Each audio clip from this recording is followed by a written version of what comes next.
नमस्कार दोस्तों, स्वागत है आपका अपने YouTube चैनल आर के भक्ति में।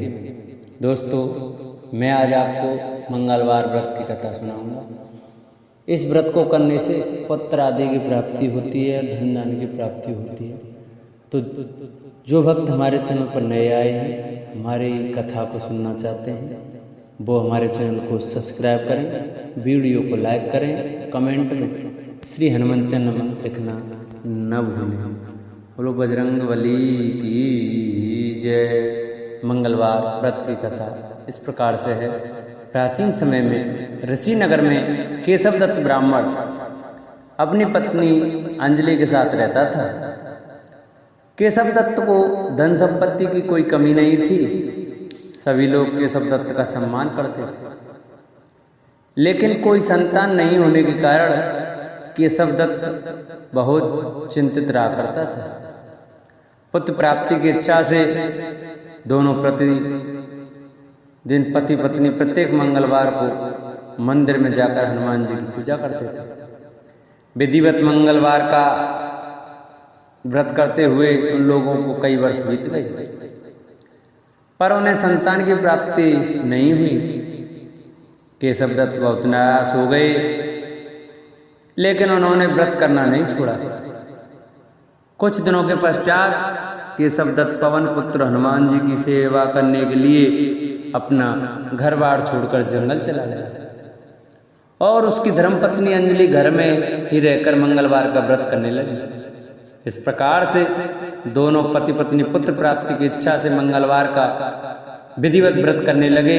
एक दिन अंजलि ने मंगलवार को व्रत रखा, लेकिन किसी कारणवश उस दिन वह हनुमान जी को भोग नहीं लगा सकी और सूर्यास्त के बाद भूखी ही सो गई। तब उसने अगले मंगलवार को हनुमान जी को भोग लगाए बिना भोजन नहीं करने का प्रण कर लिया। 6 दिन तक वह भूखी प्यासी रही। 7वें दिन मंगलवार को अंजलि ने हनुमान जी की विधिवत रूप से पूजा अर्चना की, लेकिन तभी भूख प्यास के कारण वह बेहोश हो गई।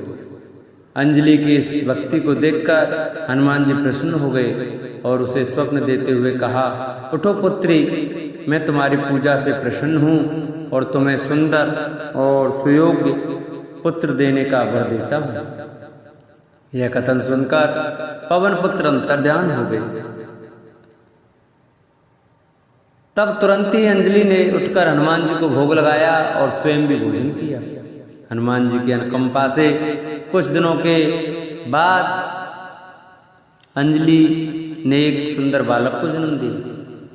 मंगलवार को जन्म लेने के कारण उस बच्चे का नाम मंगल प्रसाद रखा गया। कुछ दिनों के बाद केशवदत्त भी घर लौट आया। उसने मंगल को देखा तो अंजलि से पूछा, यह सुंदर बच्चा किसका है? अंजलि ने खुश होते हुए हनुमान जी के दर्शन देने और पुत्र प्राप्ति का वरदान देने की सारी कथा सुना दी। लेकिन केशवदत्त को उसकी बातों पर विश्वास नहीं हुआ। उसके मन में यह कलुषित विचार आ गया कि अंजलि ने उसके साथ विश्वासघात किया है और अपने पापों को छिपाने के लिए झूठ बोल रही है।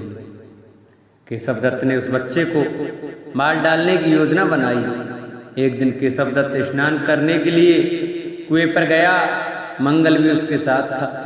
केशवदत्त ने मौका देखकर मंगल को कुएं में फेंक दिया और घर आकर बहाना बना लिया, मंगल तो कुएं पर मेरे पास पहुंचा ही नहीं। केशवदत्त के इतने कहने के ठीक बाद मंगल दौड़ता हुआ घर लौट आया।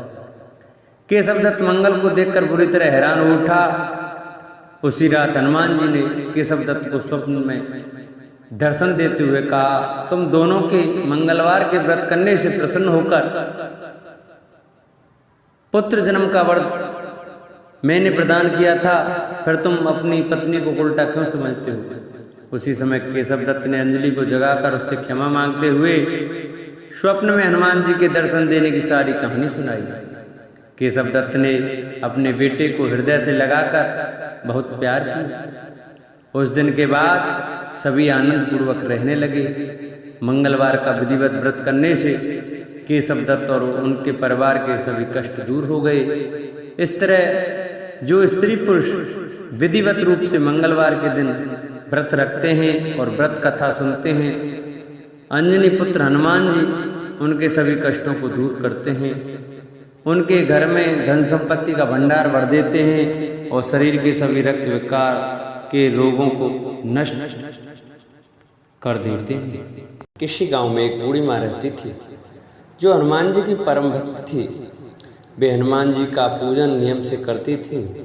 बूढ़ी माँ रोज एक रोटी का चूरमा बनाती और हनुमान जी को भोग लगाती और कहती, लाल लंगोटो हाथ में सोटो ले बाबा तू साबत रोटो, मैं तन देऊं तड़के तू मने देव बुढ़ापो।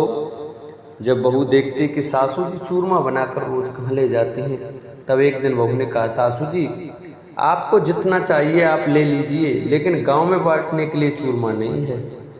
इसके बाद बहू सास जी को खुद थाली परोसकर देने लगी, तो सासू उसमें से आधा भोग बजरंगबली को लगा देती। बहू ये सब देखती। इसके बाद बहू अपनी सास को चौथाई भोग देने लगी, तब उसकी सास बजरंगबली को पूरा भोग लगा देती। फिर बहू ने अपनी सास को भोग देना बंद कर दिया। सास भूखी प्यासी कमरे में बंद हो गई। तब रात को हनुमान जी आए और बोले, लाल लंगोटो हाथ में सोटो ले माई तू साबुत रोटो। तब उस बूढ़ी माँ ने रोटा लेकर चूरमा बनाया और बजरंगबली को भोग लगाया और खुद भी खा लिया। इसी तरह समय बीतने लगा। एक दिन बहू ने सोचा, इतने दिन हो गए सासू जी बिना खाए पिए हैं, फिर भी मोटी तगड़ी हो रही हैं। तब बहू ने अपने बच्चों को सासू माँ के पास भेज दिया और कहा कि जाओ देखो दादी क्या खाती हैं। तब बच्चों ने देखा, रात को हनुमान जी आए, रोटा दिया, बूढ़ी माँ ने चूरमा बनाकर भोग लगाया और उसके बाद खुद भी खाया और बच्चों को भी खिलाया। सुबह बच्चे जब अपनी माँ के पास गए तो उन्होंने माँ को बताया कि माँ दादी के पास एक लाल मुंह का बंदर आता है और वो ही रोटा देकर जाता है। इधर बहू के घर में धन संपत्ति का विनाश होने लगा। दूसरे दिन वह रात को चुपचाप देखती रही। जैसे ही बजरंगबली आए, बहू ने उनका पांव पकड़ लिया। बजरंगबली बोले, अरे पापिन, मैं बाल ब्रह्मचारी हूँ, तू मेरा पांव मत पकड़, मुझे छोड़ दे। तब बहू ने कहा कि भगवान आप मुझे माफ कर दीजिए, तभी मैं आपके पांव छोड़ दूंगी। हनुमान जी ने कहा, तूने मेरे भक्तों को पूजा करने से रोका, अब मुझसे माफी क्यों मांग रही है? बहू ने कहा, भगवान मेरी आंखें खुल गईं, अब मैं मना नहीं करूंगी। सासू माँ जितना चाहें उतना भोग लगा सकें, जैसे चाहें आपकी भक्ति कर सकती हैं और मैं भी अपनी सासू माँ के साथ मिलकर आपकी पूजा किया करूंगी। तब हनुमान जी ने कहा, ठीक है जाओ, सब ठीक हो जाएगा। उसके बाद बहू बेटा अपनी माँ के साथ हर मंगलवार को हनुमान जी की पूजा करने लगे। हनुमान जी की कृपा से उनके घर में फिर से धन संपत्ति सब कुछ आ गया और बहू बेटा और माँ साथ साथ सुखपूर्वक रहने लगे। हनुमान जी जैसे अपने भक्ति बूढ़ी माँ पर कृपा की, वैसे ही अपने सभी भक्तों पर कृपा बनाए रखना। बोल बजरंगबली की जय। जिन भक्तों को हमारी कथा अच्छी लगी हो वो हमारी कथा को ज़्यादा से ज़्यादा शेयर करें, चैनल को सब्सक्राइब करें और कमेंट में श्री हनुमंते नमः अवश्य लिखें। बोल बजरंगबली की जय।